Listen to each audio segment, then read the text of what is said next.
Hello दोस्तों, मैं आशुतोष यादव और आपके प्यारे से चैनल एडी साइंस प्रयागराज में आपका स्वागत है। आपको मैं पढ़ा रहा था विलेन, और विलेन में मैं कॉलिगेटिव प्रॉपर्टीज तक पहुंचा था। इसके पहले मैंने विलेन में आपको टाइप ऑफ सॉल्यूशन और राउल्ट्स लॉ और Henry law, solubility, vapour pressure, ideal non ideal से ये सारे खत्म हो गए थे। तो अभी जो आपका कॉलिगेटिव प्रॉपर्टीज में पढ़ा रहा था, इस कॉलिगेटिव प्रॉपर्टीज में मैंने दो आपको बता दिया था। एक बार मैं रिवाइज करा लूं भैया। कॉलिगेटिव प्रॉपर्टीज मैंने बताया था, कॉलिगेटिव प्रॉपर्टीज कितने टाइप के होते हैं? 4 टाइप्स के होते हैं। एक बार पहले रिवाइज कर लेता हूं थोड़ा सा। कॉलिगेटिव प्रॉपर्टीज में 4 टाइप्स के थे। पहला आपका था RLVP, relative lowering of vapour pressure, और दूसरा आपका क्या था भैया? दूसरे में मैंने बताया था elevation of the boiling point, यानी कि क्या बोला था? क्वथनांक का उन्नयन। इसको मैंने क्या बोला था हिंदी में? क्वथनांक का उन्नयन, क्वथनांक का उन्नयन। और तीसरा आपका क्या था? मैंने बताया था इसमें depression of the freezing point, depression of the freezing point, यानी कि हिमांक का अवनमन, हिमांक का अवनमन। और लास्ट इसमें क्या था? That is the osmotic pressure, यानी कि क्या? पराशरण दाब, पराशरण दाब। इसको क्या बोलते हैं? वाष्प दाब का आपेक्षिक अवनमन। मैंने बताया था ये 4 आपके प्रॉपर्टीज कॉलिगेटिव प्रॉपर्टीज होते हैं, और इन सारों कॉलिगेटिव प्रॉपर्टीज मैंने दो का डिस्कशन कर लिया था। फर्स्ट आपका आरएलवीपी बताया था, इसके लिए क्वेश्चन आया था अगर याद होगा। मैंने इसके लिए क्वेश्चन बताया था क्या? P naught A minus P A, और अपन में क्या? P naught A is equal to the small N अपन small N plus capital. This is, मैंने यहां पर बताया था the relative lowering of vapour pressure, यानी कि वाष्प दाब का आपेक्षिक अवनमन। ये क्या है? Relative lowering of vapour pressure, वाष्प दाब का आपेक्षिक अवनमन किसके बराबर होता है? मैंने बताया था क्या? विलय के मूल प्रभाज, विलय के मूल प्रभाज के क्या होता है? बराबर होता है नंबर ऑफ सॉल्यूट, यानी कि फिर से the relative lowering of vapour pressure is equal to the mole fraction of the solute in the solution. This is the relative lowering of Raoult's law. ये आपका क्या है भैया? राउल्ट्स लॉ भी होता है, मैंने आपको बता दिया था। और उसके बाद फिर सेकंड यहाँ पर क्वथनांक के उन्नयन के लिए क्वेश्चन आया था, अगर याद होगा तो मैंने यहाँ से क्वेश्चन बताया था क्या? जो डेल्टा टीबी होता है डायरेक्टली प्रोपोर्शनल टू क्या होता है? Small M. स्मॉल एम का क्या होता है? मोलैलिटी। क्या होता है भैया? मोलैलिटी। यहाँ से इक्वेशन आपने क्या लिया था? डेल्टा टीबी इक्वल यहाँ से केबी, ये आपको मोलैलिटी का फार्मूला आपको पता था। मोलैलिटी केवल क्या? मोलैलिता भैया, मोलैलिता, मोलैलिता बराबर फार्मूला आपको पता था। विलय के मोलों की संख्या, यानी कि क्या? नंबर ऑफ विलय के मोलों की संख्या, हाँ ठीक, नंबर ऑफ, इसमें विलय के मोलों की संख्या था, और अपन में क्या था आपका? मास ऑफ सॉल्वेंट था। इसमें अगर लिखेंगे तो क्या होगा भैया? Number of moles of solute, number of moles of solute. और अपन में क्या था आपका? मास of solvent, mass of solvent. ये आपका क्या था? स्मॉल एम, ये स्मॉल एम का फर्क है। इस वैल्यू को जरा पुट अप करना, तो यहां से आपको फाइनल इक्वेशन मिल गया था। स्मॉल एम इक्वल मैंने फार्मूला बताया था, वो सारा कुछ हो गया था। आज मुझे जो पढ़ना है टॉपिक, दैट इज क्या पढ़ना है भैया आपको? मैंने बताया था आज आपको इसमें थर्ड टॉपिक पढ़ना है, that is the depression of the freezing point, यानी कि क्या? हिमांक का अवनमन। तो चलो शुरुआत करते हैं। तो मेरा आज का टॉपिक है दैट इज द हिमांक का अवनमन, हिमांक का अवनमन। इसको क्या बोलते हैं? Depression freezing point, depression in freezing, यानी डीएफ। आपको याद आया होगा तो मैंने elevation of the boiling point बताया था। नाम से क्लियर है, क्वथनांक का उन्नयन, उन्नयन का मतलब बढ़ रहा है, और इसमें क्या है? देखो, हिमांक का अवनमन, अवनमन का मतलब कम हो रहा है। अब जैसे मेरे पास क्या है? कोई कंटेनर, इस कंटेनर में मैंने क्या रखा है? वाटर। इस कंटेनर में क्या है भैया? वाटर, ये पीने वाला पानी, ये है वाटर आपको। और फिर मैंने बोला अब बताइए इसमें वेपर प्रेशर बनेंगे? ऑफ कोर्स वेपर प्रेशर बनेगा। वेपर प्रेशर का मतलब वाष्प दाब। अब देखो भैया, आपको जो वीडियो बनता है ना, हिंदी और इंग्लिश दोनों में बनता है। मैं ट्राई करता हूँ कि हिंदी मीडियम वाले बच्चों के लिए ज्यादा प्रयास करूँ, ताकि वो जो इंजीनियरिंग वाले स्टूडेंट है वो भी यहाँ पे पढ़ सके आसानी। बिकॉज मैंने जहां तक देखा है, इंग्लिश में ऑनलाइन वीडियो मिल जाती है, लेकिन हिंदी में बहुत कम मिलता है। तो प्लीज अपने हिंदी वाले दोस्तों को ज्यादा से ज्यादा शेयर करोगे, और इंग्लिश वाला भी बैठेगा तो उसको भी समझ में आएगा, बिकॉज बाइलैंग्वेज चलता है। प्लीज दोस्तों सपोर्ट करिए यार। अगर आपके साथ में जो बच्चे हैं जो आईटी नीट करना चाहते हैं, वो भी हिंदी मीडियम वाले खासकर, उनको बस किसी भी हालत में 2-3 वीडियो देखने को बोल दीजिए बस। अगर उनको अच्छा लग रहा है तो बोले वो किसी और दोस्तों को शेयर करिए। धीरे धीरे चैनल को ग्रो करना। चलिए, मैं बात कर रहा था इसमें क्या भैया कि आपका ये जो है वाटर है, और वाटर में वेपर प्रेशर, वेपर प्रेशर। अगर हिंदी इंग्लिश जो भी मतलब अगर ज्यादा नहीं समझ में आता है या फिर लग रहा है कि हिंदी ज्यादा बोलता हूँ, इंग्लिश थोड़ा और सर बोल दिया तो कमेंट कर दीजिए, वहां से मैं देख लूंगा और उसके हिसाब से मैं वीडियो बनाना स्टार्ट कर दूंगा। ओके, ये वाटर मैंने बोला इसमें वाष्प दाब होगा। अब फिर वाष्प दाब होता है, इसमें मैंने तो बोला क्या है, विलायक है, सपोज दैट अभी विलायक ही ये क्या है आपका सॉल्वेंट है, ये वाटर था। अब इसमें मैंने क्या दिया, कोई आवासशील पदार्थ, इसमें मैंने क्या डाला, आवाष्पशील पदार्थ। आवाष्पशील बोले तो सबको पता है नॉन वॉलेटाइल होता है। आवाष्पशील का मतलब क्या होता है भैया, नॉन वॉलेटाइल होता है। नॉन वॉलेटाइल का मतलब क्या होता है, जो वाष्पित ना हो, जो वाष्पित नहीं होगा नॉन वॉलेटाइल। अब बोलेगे कौन सा वाष्पित नहीं होता, सॉलिड। सॉलिड जैसे यूरिया हो गया, शुगर हो गया, ये सभी के सभी क्या होते हैं, सुक्रोज हो गया, ये सभी नॉन वॉलेटाइल होते हैं, यानी कि जो वाष्पित लिक्विड जितने भी होते हैं वो वॉलेटाइल होते हैं। तो अब इसमें आवासशील पदार्थ को मैंने इसमें डाल दिया, और जब आवासशील पदार्थ को डालते हो, फिर से सुनिएगा, आवासशील पदार्थ को मैंने विलायक में डाला, यानी कि जब किसी विलायक में किसको डालते हैं, आवासशील पदार्थ को डालते हैं, तो बताइए वाष्पदाब कम होगा कि ज्यादा।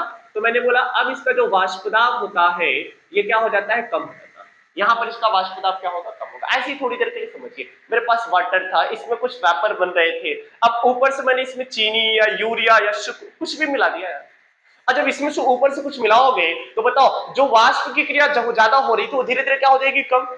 यही तो क्वथनांक उन्नयन में बताया था, क्वथनांक उन्नयन में भी यही था, हीट हीट दे रहे थे, उसके बाद इसमें बहुत ज्यादा वेपर बन रहा था, मैंने ऊपर से कुछ पदार्थ डाल दिया तो देखो अपने आप वेपर का प्रेशर कम क्या हो गया, कम हो गया। अच्छा थोड़ी देर जस्ट इमेजिन करो यार, कभी आपने दूध को गर्म करते हुए देखा है, जब दूध गर्म होता रहता है या पानी गर्म होता रहता है, इसमें से ढेर सारी वाष्प की बूंदें बनकर वायुमंडल में जाती है, और अचानक क्या किया जाता है, इसमें कोई पदार्थ डाल दो, जैसे दूध गर्म हो रहा है, अब ऐसे ऊपर उठ रहा है, ऊपर लगातार उठ रहा है, इसमें अचानक मैंने चीनी डाल दिया तो क्या होगा, वाष्प की क्रिया कम हो जाएगी, वाष्प की क्रिया कम हो जाएगी। वही तो है ना, अभी इसमें क्या हो रहा है, मानता हूं कि इसमें वेपराइजेशन हो रहा है, लेकिन जैसे मैंने आवाष्पशील, फिर से मैं बोला आवाष्पशील यानी कि सॉलिड, आवाष्पशील डालेंगे तो वाष्पदाब क्या होगा, कम। क्वथनांक के उन्नयन में भी वाष्पदाब कम होता है और हिमांक के उन्नयन में भी वाष्पदाब क्या होता है, कम होता है। लेकिन क्वथनांक उन्नयन में क्वथनांक वृद्धि करना पड़ा था, तो यहां पर क्या करना पड़ता है, ताप में कमी। तो भैया ताप में क्या करना पड़ता है, कमी, और जितना आपने टेम्परेचर में कमी किया दैट इज कॉल्ड हिमांक का। अच्छा कई लोगों को नहीं समझ में आ रहा होगा सर हिमांक क्या होता है, इधर देखिएगा हिमांक क्या होता है। हिमांक का मतलब होता है जो सॉलिड, सॉलिड का मतलब समझ लो जो ठोस है, जो ठोस का वेपर प्रेशर होता है, सॉलिड का वेपर प्रेशर, वो टेम्परेचर जिस पर सॉलिड का वेपर प्रेशर किसके, लिक्विड के वेपर प्रेशर के क्या हो जाए, इक्वल हो जाए।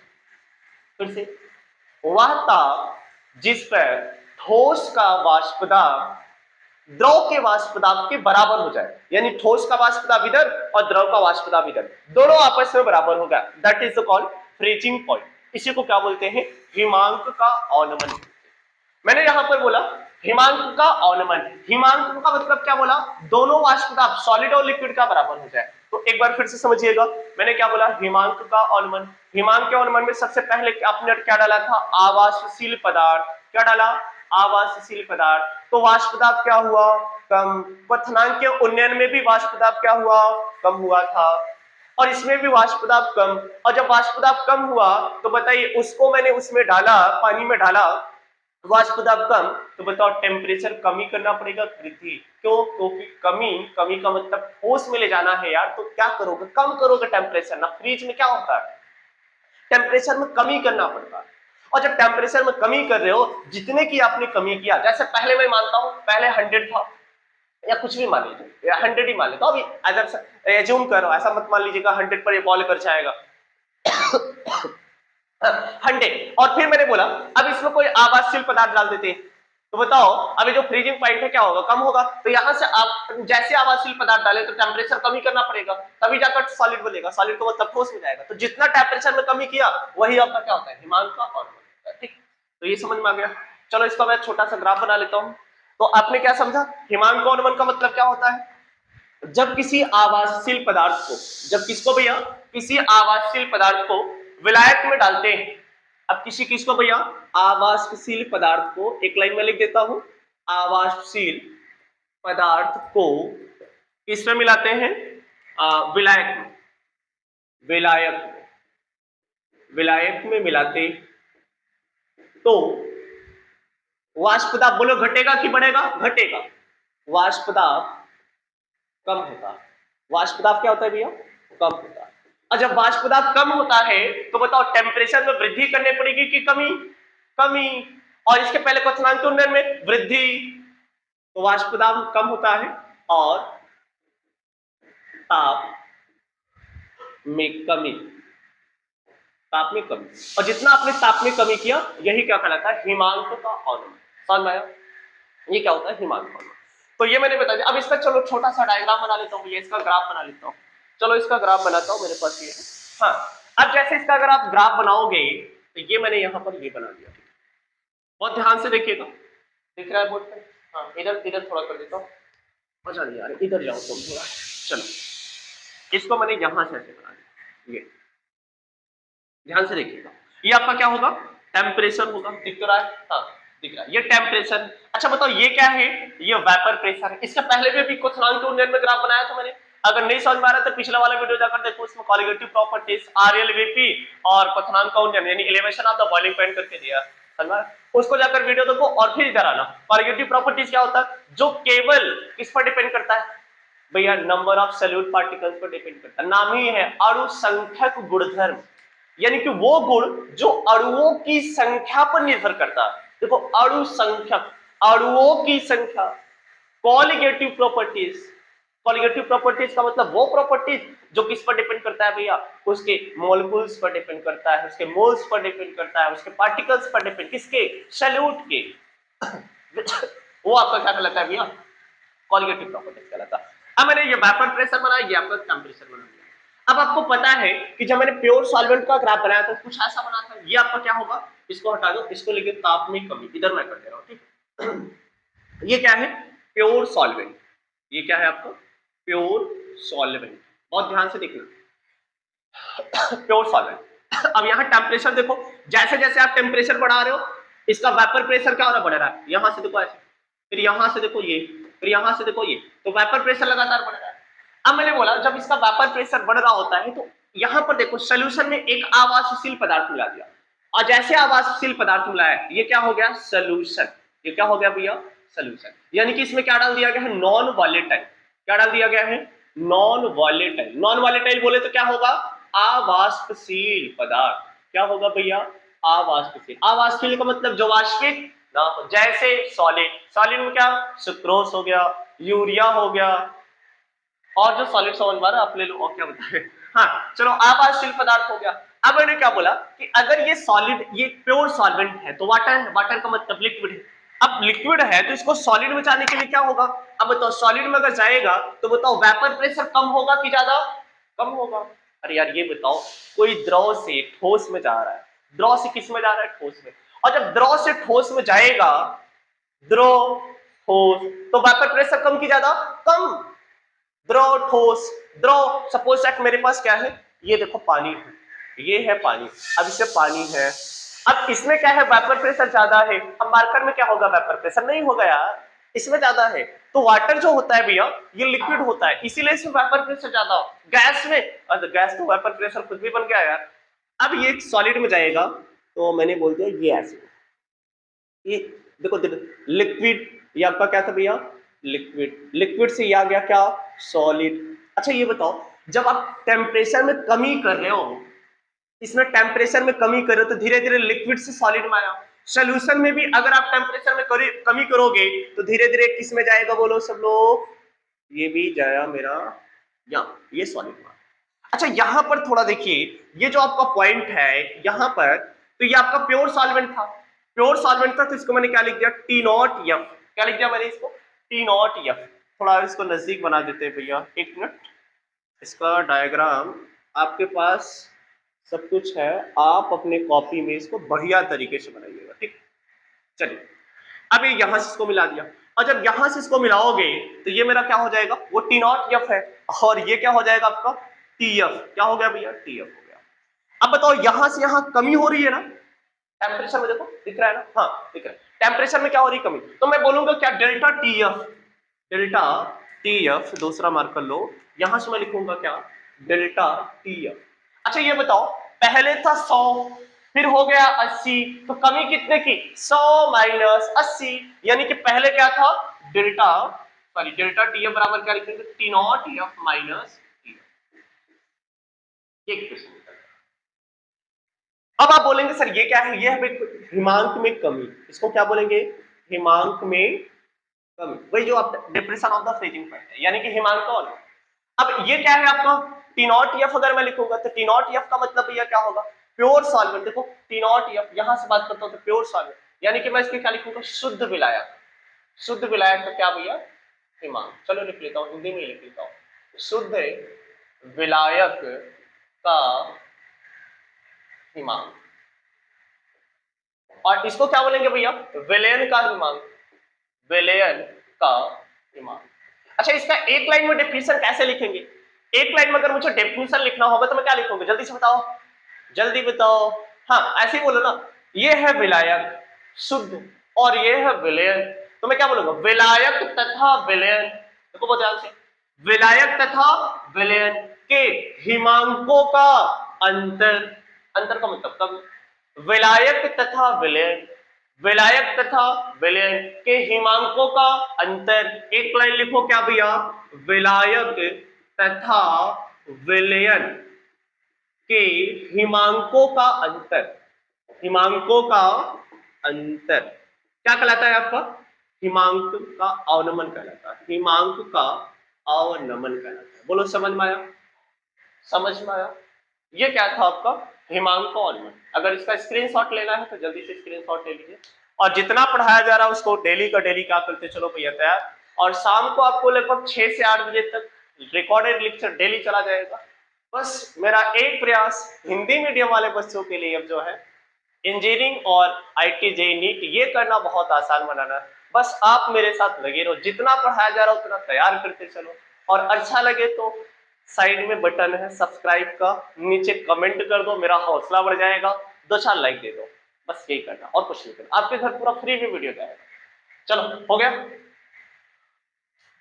तो ये मेरा था क्या, depression of the freezing point. चलिए अब यहां से अगर थोड़ा याद कर पाओ तो मैंने हिमांक में अवनमन सॉरी क्वथनांक का उन्नयन जो बताया था उसमें मैंने बोला था क्या, डेल्टा टीबी था, is directly proportional to its molality था। उसी के टर्म में मैं यहां पे लिख सकता हूं क्या, delta TF is directly proportional to small M.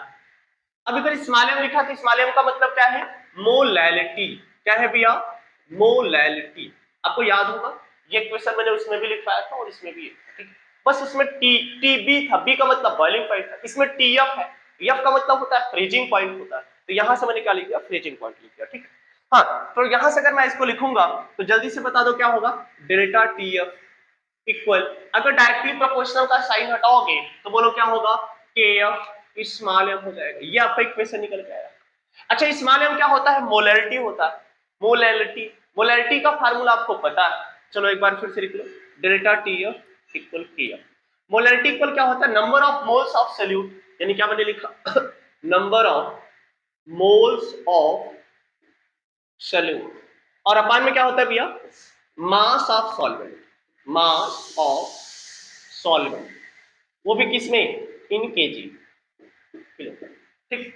तो अब यहां से एक लाइन और अगर फार्मूले को बढ़ाओगे तो डेल्टा टीएफ के एफ। अब जल्दी से बता दो number of moles of solute क्या होता है भैया, number of moles of solute small M मैंने कर दिया, mass of solvent, mass of solvent का मतलब क्या होगा, सॉल्वेंट तो कैपिटल एम कर दिया। आपको मैंने बताया था सोल्यूट हमेशा स्मॉल से रिप्रेजेंट किया जाता है और सॉल्वेंट हमेशा किससे, कैपिटल से। अगर नहीं पता तो पिछले वाले वीडियो में जाइए, देखिए सब मैंने बताया था, small W capital W, small M capital M, small N capital N, P naught P A P naught A, मतलब हर कुछ मैंने बताया था किसको किससे रिप्रेजेंट किया जाता है। तो ये आपका हो गया। अच्छा ये बताओ स्मॉल एन क्या होता है, विलय के मोलों की संख्या। तो मैं अगर लिखूंगा सिंस स्मॉल एन इक्वल में लिख सकता हूँ small W upon small N. इस वैल्यू को जरा इधर पुट अप करोगे, वो भी इन केजी होना चाहिए, अभी ग्राम में है तो ग्राम को किलोग्राम में बदलोगे तो कितने से हो जाएगा, मल्टीप्लाई 1000 हो जाएगा।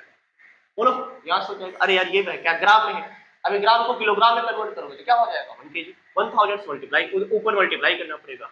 तो यहां से मैंने क्या लिखा, डेल्टा टीएफ और is equal to K F. Small N की वैल्यू मैंने क्या बोला, small W upon small M, ठीक है, small W upon small M. एक minute, mass of solvent, mass of solvent, mass of solvent को कैपिटल डब्ल्यू से रिप्रेजेंट करेंगे, ठीक, वो मोलर मास को मैंने कर दिया, ठीक।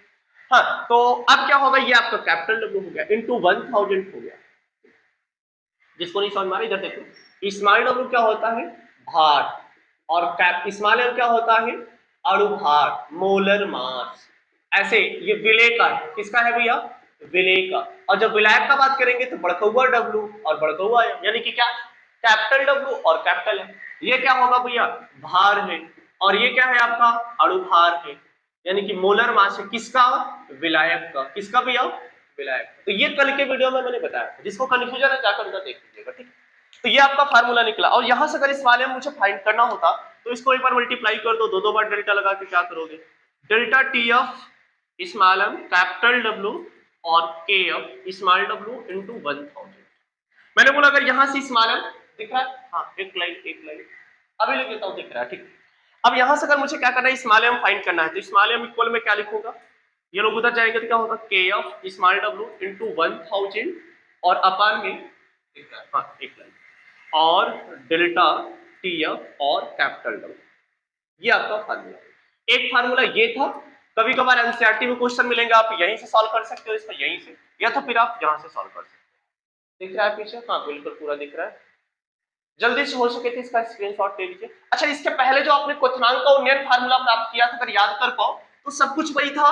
उसमें क्या था, अपनी स्मॉल एम इक्वल क्या लिख दिया था, जहां के एफ है वहां क्या लिखा था, के भी लिख दिया था, और सब कुछ वही था, 1000 स्मॉल डब्ल्यू था, और साइड में क्या, डेल्टा टी एफ की जगह टी भी मैंने कर दिया था, बाकी कैपिटल डब्ल्यू आ गया। ये भी फार्मूला हो गया, ये क्वथनांक के उन्नयन का फार्मूला।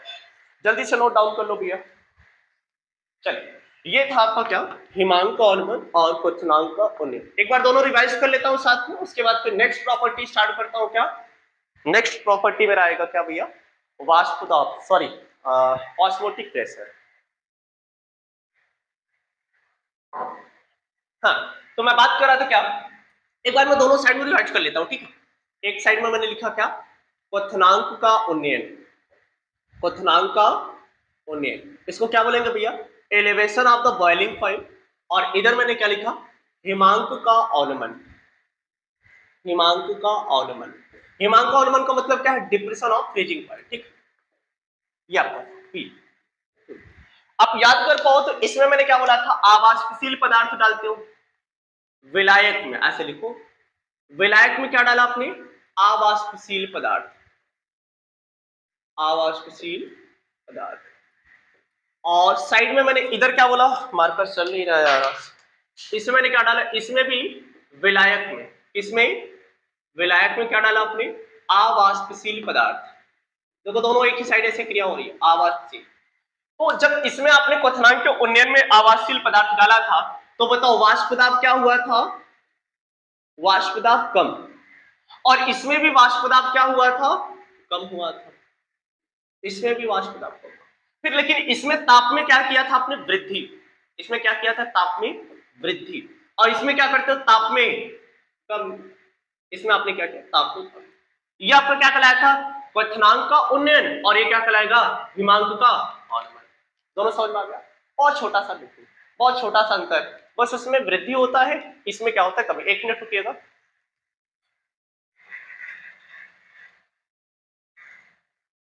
हाँ, गर्मी लग रही है। चलिए, ये आपका क्या था, एक में हिमांक का अवनमन, एक में, अच्छा ग्राफ पिछला आप रिवाइज कर लीजिएगा। अब मेरा नया टॉपिक स्टार्ट होगा, that is the osmotic pressure. जल्दी से इसको नोट डाउन कर लीजिए, उसके बाद फिर ऑस्मोटिक प्रेशर की बात करता हूं। तो मेरा अब नया टॉपिक स्टार्ट होगा, दैट इज द क्या, परासरण दाब। तो चलो हम स्टार्ट करते हैं भैया, क्या, परासरण दाब। मैंने क्या बोला, परासरण दाब। This is the osmotic pressure, sorry osmotic pressure. ये आपका, ये भी बड़ा बढ़िया टॉपिक है, ऑस्मोटिक प्रेशर। लास्ट प्रॉपर्टी है ये कॉलिगेटिव, यानी कि अर्धसंकट गुणधर्म का लास्ट प्रॉपर्टी है। अब ऑस्मोटिक प्रेशर होता क्या है, इससे पहले दो तीन चीज मुझे समझना पड़ेगा। ऑस्मोटिक प्रेशर से पहले मुझे समझना पड़ेगा क्या, परासरण, यानी कि क्या, ऑस्मोसिस।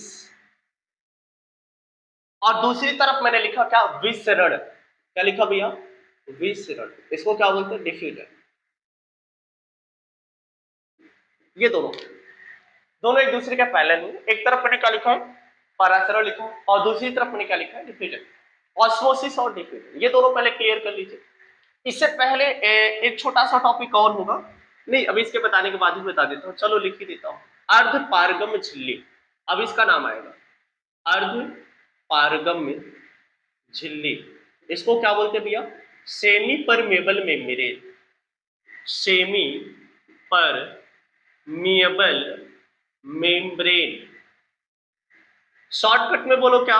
एसपीएम, एसपीएम, एसपीएम जी, सेमी परमेबल मेम्ब्रेन। ठीक, अब यहां पर मैं बात करता हूं ऑस्मोसिस क्या होता है और अपर डिफ्यूजन क्या होता है। उससे पहले अर्ध पारगम झिल्ली एक ऐसी झिल्ली होती है, इसके बारे में थोड़ा डिस्कशन कर लेते हैं क्योंकि अभी इसका यूज किया जाएगा इसमें। तो अर्ध पारगम झिल्ली क्या होता है, सेमी परमेबल मेम्ब्रेन क्या होता है? एक ऐसी मेम्ब्रेन होती है जो केवल विलायक के कणों को जाने देता है। किसके कणों को? केवल विलायक के कणों। ये केवल किसके कणों को जाने देता है? विलायक के कणों, विलायक के कणों, ना कि विलेय के कणों। मतलब ऐसी झिल्ली की मैं बात कर रहा हूं जो केवल किसके? विलायक के कणों को जाने देता। अब ऐसे थोड़ी देर के लिए समझिए, एक विलायक में आपके सामने हमेशा पानी का ही एग्जांपल, वाटर का आना चाहिए, और अगर विलेय की बात करता हूं तो कोई नॉन वॉलेटाइल ले लो, मान लीजिए। अब केवल तो केवल विलायक के अणुओं को जाने देता, यानी कि सपोज दैट मैंने वाटर की बात किया। अब मेरे पास कोई ऐसे कपड़ा होता है ना, जैसे सूती कपड़ा होता है कॉटन वाला, उसमें देखो केवल अगर पानी डालेंगे तो आराम से खिसक जाता है। अब चाय छानते हो ना, चाय देखो उसमें छन्नी होती, पानी उसमें डाला तो आराम से वो निकल जाता है। जो गाढ़े पदार्थ होते हैं नहीं जाना चाहिए। गाढ़े पदार्थ का मतलब क्या होगा? कंसंट्रेशन ज्यादा है, कंसंट्रेशन ज्यादा है यानी कि वो विलेय होगा। यानी कि केवल विलायक के कणों, केवल विलायक, विलायक का मतलब क्या है? केवल जल को जाने देता, विलेय को नहीं जाने देता, उसे क्या बोलते हैं? सेमी परमेबल मेम्ब्रेन होता है, सेमी परमेबल मेम्ब्रेन होता है। जैसे कि आपने प्याज का छिलका देखा है, प्याज का छिलका, इसका प्याज का छिलका, ये हो गया। और अगर दूसरा एग्जांपल अंडे का छिलका हो गया, अंडे का छिलका, ये सब क्या है? सेमी परमेबल होता है। या फिर बकरे का आशय, अरे बकरे का आशय मतलब बकरे को काटते हैं उसके ऊपर एक छोटी सी मेम्ब्रेन होती है। अंडा खाया होगा कभी? अंडे के देखो वो जो आपका एक होता है ना प्लास्टिक जैसा होता है, उसको हटाएंगे तो पतली सी मेम्ब्रेन लटकी रहती है चारों तरफ, ऐसे भी छिलका थोड़ा ऐसे करते फूट जाती है। प्याज तो आपने देखा ही होगा, प्याज का छिलका बाहरी वाली परत हटाने के बाद देखो उसमें से पतली सी मेम्ब्रेन लगी। ये सभी के सभी क्या होते हैं भैया? अर्ध पारगम्य झिल्ली होते हैं, सेमी परमेबल। ये आपका नेचुरल होते हैं और इसमें आर्टिफिशियल एक होता है आपका कॉपर फेरोसाइनेट होता है, CO2 का होस्ट होता है। ठीक है, तो कॉपर फेरोसाइनेट क्या होता है? आर्टिफिशियल होता है। तो अर्ध पारगम्य झिल्ली क्या है समझ पाया? एसपीएम। तो मैं अब एसपीएम बोलूंगा तो समझ आ जाएगा ना। एसपीएम का मतलब केवल किसके कणों को जाने देता? केवल विलायक के कणों को जाने देता, विलेय के कणों को नहीं। केवल जल को जाने देगा, चीनी वगैरह को नहीं जाने देगा। वो आपका क्या होता है? Semi permeable, semi permeable membrane, SPM. केवल विलायक के कणों, विलेय के कणों को नहीं। जैसे अंडे का छिलका, प्याज का छिलका, बकरे का आशय, कॉपर फेरोसाइनेट, CO2 का होस्ट, ये सभी के सभी क्या होते हैं भैया? ये सभी के सभी एसपीएम होते हैं। मैं इसको मिटा दूं, अगर इसको नोट डाउन करना है तो जल्दी से नोट डाउन कर लो। चलो, ये था मेरा क्या? एसपीएम। अब मैं बात करने चल रहा हूं क्या? ऑस्मोसिस और डिफ्यूजन क्या होता है। अच्छा, ऑस्मोसिस और डिफ्यूजन में थोड़ा सा अंतर होता है। जैसे मैंने बोला, ये मेरे पास एक क्या है? कंटेनर, बढ़िया सा कंटेनर बना लो। ये मेरे पास क्या है? कंटेनर। और दूसरे साइड में भी मेरे पास एक क्या है? कंटेनर। चलो, इधर साइड भी कंटेनर एक बना लिया और इधर साइड भी कंटेनर बना लिया। इसमें क्या है? वाटर, वाटर है। अब वाटर के साथ साथ इसमें कुछ और भी मिला लो। सपोज सर बीच में एक मैंने क्या लगा दिया? एसपीएम। ये क्या है भैया? This is the SPM. SPM का मतलब श्यामा प्रसाद मुखर्जी नहीं है, सेमी परमेबल मेम्ब्रेन। क्या बोला? Semi permeable. देखो नाम ही है, सेमी का मतलब आधा यार, अर्ध पारगम झिल्ली। अर्ध पारगम, आधी पारगम मतलब जिससे आधा दिखाई पड़े आधा दिखाई ना पड़े। जैसे आपने कॉटन वाला कपड़ा देखो, हल्का सा धुंधलापन उधर दिखाई पड़ता है, उसमें सारे कण वापस नहीं जा सकते, उसमें केवल कौन से कण?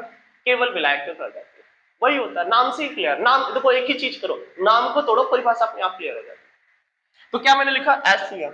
अब मान लीजिए कि इधर है कंसंट्रेशन 1 इसका है और इधर क्या है? कंसंट्रेशन 2। सपोज अब मैंने बोला कि यहां पर सेमी परमेबल मेम्ब्रेन लगाओगे तो एक तरफ मान लीजिए सल्यूट में देखो कंसंट्रेशन 1, अगर मैंने बोला कंसंट्रेशन 2 से ज्यादा है, इसका मतलब क्या है? यानी कि सांद्रता C1 ज्यादा है, सांद्रता C2 कम है। इसका मतलब सीधा से ये है कि ये जो आपका C1 है सांद्रता ज्यादा है कि यानी कि विलेय की मात्रा ज्यादा है। मैं इसमें क्या लिखूंगा, विलेय की मात्रा, विलेय की क्वांटिटी क्या है भैया, ज्यादा, विलेय की मात्रा क्या है, ज्यादा। इसका मतलब ये, और इसमें क्या होगा, विलेय की मात्रा नहीं है या कुछ भी नहीं है या कम है या नहीं, तो ये आपका क्या होगा, विलायक हो जाएगा। ये आपका क्या है, विलायक, सपोज दैट ये आपका विलायक। अब मैंने बोला जब सेमी परमेबल मेम्ब्रेन इसे बीच में लगाओगे भैया, तो अब आप बोलोगे सर इधर से इधर और इधर से इधर, इसमें मोमेंट स्टार्ट होगा यानी कि गति स्टार्ट होगा। तो मैंने बोला परासरण की जो क्रिया होती है ये आपका इसमें क्या है, सल्यूट के पार्टिकल है, और इसमें केवल तो केवल क्या है, सॉल्वेंट है, केवल क्या है भैया, सॉल्वेंट है। इसमें क्या है, या सॉल्यूट, या इसमें सॉल्यूट है भी तो इसकी मात्रा बहुत कम, ये आपका क्या है, सॉल्यूट। अब बताइए क्या सल्यूट के पार्टिकल C2 की ओर जाएंगे, क्या इधर से इधर मोशन होगा? अब बताइए, अभी मैंने बताया था अर्धपारगम झिल्ली वाली कहानी। अर्धपारगम झिल्ली ऐसी मेम्ब्रेन होती है जो केवल तो केवल विलायक के कणों को जाने देता है, विलेय के कणों को नहीं। वो अब बताओ ये आपका विलेय है, क्या विलेय विलायक की ओर जाएगा? इम्पॉसिबल। क्यों? अभी डेफिनेशन पढ़ा, बीच में लगा है क्या, सेमी परमेबल मेम्ब्रेन, ये डिस्टर्ब करने वाला है, और जब डिस्टर्ब करने वाला है तो नहीं जाने देगा। ये जाना तो चाहता है लेकिन ये इसको ढकेल देगा, ये इधर गया, ये ढकेल दिया, लेकिन जब ये इधर से इधर मोशन करेगा तो ये क्या है, सॉल्वेंट है। और मैंने आपको बताया सेमी परमेबल मेम्ब्रेन में क्या, अर्धपारगम झिल्ली जो केवल विलायक के कणों को जाने देता है, विलायक का मतलब केवल जल को जाने देगा, विलेय को नहीं। तो विलायक तो आसानी के साथ गति कर लिया, लेकिन ये विलेय गति नहीं कर पाया, जबकि ये आसानी के साथ क्या करता है, इसमें मोशन कर लेता है, यानी कि इसमें से विलायक के कण चले जाते हैं इधर। अच्छा इसका मतलब क्या है, अच्छा बताओ ये किधर से किधर गया, तो मैं इसको ऐसे बोल सकता हूं, कम सांद्रता से, कम सांद्रता से अधिक सांद्रता की ओर, अधिक सांद्रता की ओर, कम सांद्रता से किसकी भैया, अधिक सांद्रता की ओर जो गति होती है उसे क्या बोलते हैं, परासरण। उसे क्या बोलते हैं भैया, परासरण, परासरण का। बोलो समझ में आया? फिर से, ये विलेय विलायक की ओर नहीं जा पाएंगे, क्यों, अर्धपारगम झिल्ली बीच में रखा है, एसपीएम है, ये क्या है भैया, एसपीएम, ये महान झिल्ली है और इसीलिए ये रोक कर रखी है। और इधर क्या होगा कि इधर से इधर, यानी कि विलायक जो कड़े होते हैं आसानी, इसकी सांद्रता ज्यादा है, ये मैंने लिखा, विलेय की मात्रा ज्यादा है, इसकी सांद्रता क्या है, कम सांद्रता है, ये क्या है भैया, कम सांद्रता। तो मैंने बोला कम सांद्रता से किसकी ओर, देखो कम सांद्रता से अधिक सांद्रता की ओर, और जब कम सांद्रता से अधिक सांद्रता की ओर जो गति होती है that is the called osmosis, lower concentration to higher concentration, the movement of क्या, lower concentration to higher concentration, this is the called osmosis. परासरण समझ में आया? मैंने आपको बताया अर्धपारगम झिल्ली, अर्धपारगम झिल्ली आधी पारगम, आधी दिखाई पड़ती है, उसमें धुंधलापन दिखाई पड़ता है, इधर देखा उधर धुंधलापन, यानी केवल विलायक के कणों को जाने देता है। बार बार याद करते चलो और क्लास में ही अभी तैयार हो जाना चाहिए। अर्धपारगम झिल्ली, ऐसे कुछ रटना थोड़ी है, दिमाग लगाओ, अर्धपारगम, आधा जाने दे, आधा का मतलब केवल विलेय को जाने दिया, विलेय को केवल विलायक को जाने दिया, विलेय को नहीं जाने दिया। अब दूसरे की मैं बात करता हूं, दैट इज द डिफ्यूजन। क्या होता है इसमें, मैंने क्या रखा, वही काम इसमें भी किया, इसमें मैंने एसपीएम की जगह केवल एक मेम्ब्रेन रख दिया। मैंने क्या रखा, इसमें कोई भी एक मेम्ब्रेन मैंने इसमें रख दिया, और जब मेम्ब्रेन को मैंने रखा तो मैंने बोला वही काम इसमें भी है, इसमें भी कुछ मिलाया गया है। मान लीजिए ये आपका C1, ये क्या है C1, और ये आपका क्या है, ये है आपका C2। अब बताइए इसमें सांद्रता किसकी ज्यादा, सांद्रता की अगर मैं बात करूं तो आप अभी बोलोगे सर अभी तो आपने बताया था C1 is greater than C2। अरे तुम्हारी मर्जी भैया, C2 को C1 से भी ज्यादा दिखा दो ना, आपकी मर्जी, आप जिधर चाहो उधर कर सकते हो।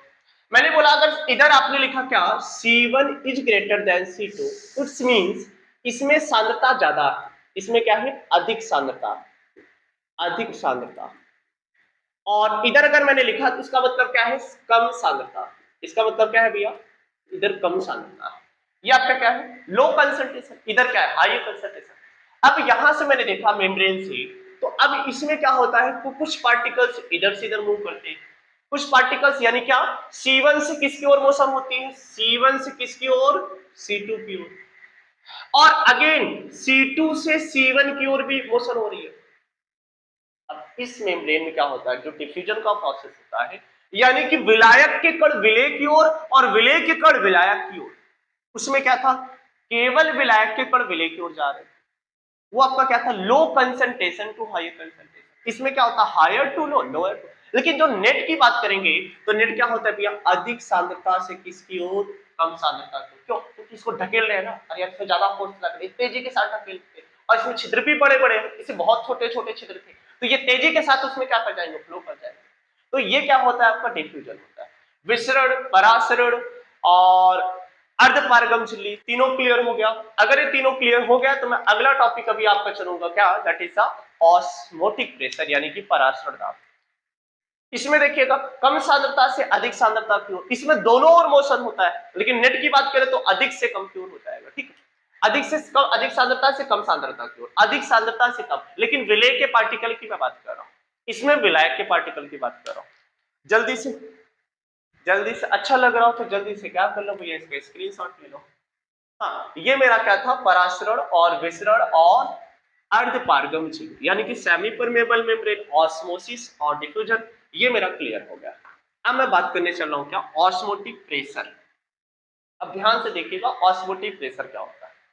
ऑस्मोटिक प्रेशर क्या होता है, जैसे मैंने यहां पर लगा दिया, क्या है, इधर उधर का कुछ ऐसे डायग्राम में बना रहा, और बीच में मैंने क्या कर दिया, ये यहां पर मैंने थोड़ी सी सकरी गली, सकरी गली का मतलब होता है पतली गली, यहाँ एक पतली सी गली बना लो, और इस पतली गली में ये, अच्छा अब ये इधर दोनों, अरे यार इसको इक्वल बना लो भाई, ये आपका इक्वल, ठीक।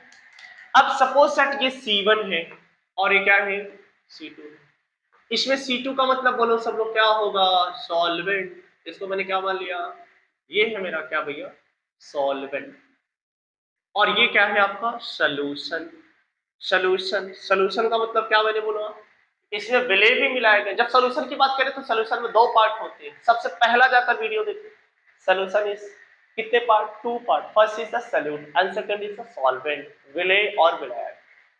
जब विलेय विलायक मिलेगा तो विलेय बनेगा। चीनी और पानी मिलता तभी शरबत मिलता है, तो भैया वही शरबत यहाँ बन गया है आपका क्या, ये C1। अब यहां से फिर से अगर मैं बोलूं, इसके बीच में मैंने क्या लग दिया, एक SPM लगा कर रख दिया, क्या, SPM का मतलब समझ रहे हो, SPM का मतलब श्यामा प्रसाद मुखर्जी नहीं है। SPM का मतलब है सेमी परमेबल मेम्ब्रेन, अर्धपारगम, जो केवल किसके, विलायक के कणों को जाने देता है, विलेय के कणों को नहीं। एग्जाम्पल, बकरे का है, अंडे का छिलका, प्याज का छिलका, आर्टिफिशियल में जैसे मैंने बताया था कॉपर फेरोसाइनेट, ये सब क्या होते हैं एग्जाम्पल। अब मैंने क्या कर दिया, ये यहां से मान लेता हूं कि इतनी कंडीशन पर थोड़ी मात्रा में तो इसमें ये कुछ पार्टिकल्स इधर से उधर जा रहे होंगे, उधर से इधर आ रहे होंगे, सब हो जाए। लेकिन मैंने यहां पर क्या कर दिया, इधर से मैंने एक पिस्टन लगा दिया, और पिस्टन से लगाने के बाद यहां से मैंने क्या कर दिया, इसमें पिस्टन, ये क्या है भैया, पिस्टन। और पिस्टन से मैंने क्या कर दिया, इसमें एक्स्ट्रा फोर्स लगाना स्टार्ट, इसमें मैंने क्या कर दिया, एक्स्ट्रा फोर्स। अब यहां से मैं इसको क्या करूंगा, इसको दबाऊं, यहां से ये मेरे पास क्या है, ये प्रेशर। अब मैं इधर से ध्यान से देखिएगा, अब मैंने इधर से इसको दबाया, और जब इधर से इसको प्रेस करोगे, देखिए फिर से इधर से मैंने प्रेस किया, तो अब बताइए,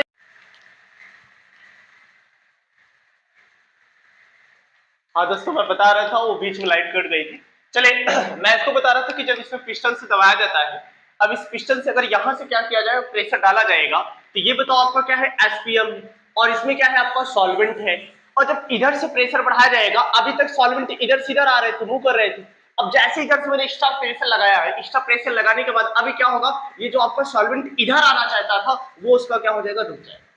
यानी कि जो आपका सॉल्वेंट का मूवमेंट है, किसका भैया, विलायक का, किसका, विलायक की गति, विलायक की गति क्या होती है, रुक जाती है। फिर से देखिएगा, विलायक की गति क्या हो जाती है, रुक जाती है। और जब विलायक की गति रुक जाती है तो इसी को क्या बोलते हैं, परासरण दाब। क्या बोलते हैं भैया, परासरण दाब। ये मेरा क्या है, पिस्टन, ये आपका क्या था, पिस्टन। फिर से एक बार देखिएगा पूरा ये आपका इसमें क्या है, सोल्यूशन है, और इसमें क्या है, सॉल्वेंट। बीच में मैंने क्या लगा दिया है, SPM। SPM का मतलब क्या है, सेमी परमेबल मेम्ब्रेन, अर्धपारगम झिल्ली। अर्धपारगम झिल्ली का मतलब मैंने ऑलरेडी बताया था बेटा, जो केवल किसके, विलायक के अणुओं को जाने देता, परंतु विलेय के अणुओं को नहीं जाने देता। यहां से मैंने क्या कर दिया, पिस्टन है, पिस्टन से मैं इसको प्रेस कर रहा हूं, देखो ये यहां से मैंने प्रेशर लगाया तो जो एसपीएम से अभी ये आपके किसके यानी कि सॉल्वेंट के मॉलिक्यूल्स जो थे अभी जो इधर आ रहे थे, इधर से प्रेशर बढ़ाओगे इधर इधर अंदर अंदर प्रेशर बढ़ेगा और यहां पर प्रेशर हो जाएगा। अब ये इधर आना चाहते थे और अब इनकी मूवमेंट क्या होगी, रुक जाएगी, अभी आने नहीं देगा। क्यों? क्योंकि इधर का प्रेशर बढ़ गया और जब इधर का प्रेशर बढ़ गया वो सॉल्वेंट के मॉलिक्यूल्स इधर से इधर जाना क्या हो जाते हैं, बंद हो जाते हैं। और इसी प्रोसेस को बोलते हैं क्या भैया, परासरण दाब। यानी कि जो विलायक की गति थी, तो विलयन की ओर, विलायक की गति किसकी ओर, विलयन की ओर, वो गति क्या हो जाती है, रुक जाती है। किसके कारण रुका, जो आपने क्या दिया, इसमें पिस्टन लगा दिया, एक एक्स्ट्रा प्रेशर लगा दिया, ठीक है, अतिरिक्त दाब लगा दिया, जो एडिशनल आपने क्या लगाया, तो प्रेशर लगाया, उसी की वजह से इसकी गति रुक जाती है। इसी को बोलते हैं क्या, परासरण दाब। तो बोलो क्लियर हो गया। मैंने आपको क्या बताया, परासरण दाब और उसके बाद जो है अर्धपारगम झिल्ली। चलिए इसको मिटा देते। अब जो आपका ऑस्मोटिक प्रेशर होता है, इस ऑस्मोटिक प्रेशर को रिप्रेजेंट किया जाता है किससे, पाई। किससे रिप्रेजेंट किया जाता है, पाई। जो पाई होता है, pi directly proportional to capital M. What is the capital M? Capital M is the molarity. बहुत ध्यान से देखिएगा, जब मैंने बात किया था elevation of the boiling point, इसके बाद मैंने क्या बताया था, depression of the freezing point, क्वथनांक और हिमांक और मन, इसे मैंने हमेशा मोलैरिटी की बात किया था, मोललता। और इसमें किसकी बात कर रहा हूं, मोलरता, रता, उसमें था लता, इसमें क्या है, रटी। तो यहां से अगर मैं लिखूंगा तो क्या, पाई डायरेक्टली प्रोपोर्शनल टू मोलैरिटी, और डायरेक्टली प्रोपोर्शनल टू मोलैरिटी लिखा। अच्छा, पाई डायरेक्टली प्रोपोर्शनल टू टेम्परेचर होता है, बिकॉज मोलैरिटी जो होता है टेम्परेचर पर डिपेंड करता है। तो यहां से मैं क्या लिख सकता हूं, pi directly proportional to M into T कर सकता हूं। एम क्या है आपका, मोलैरिटी, टी क्या है आपका, टेम्परेचर।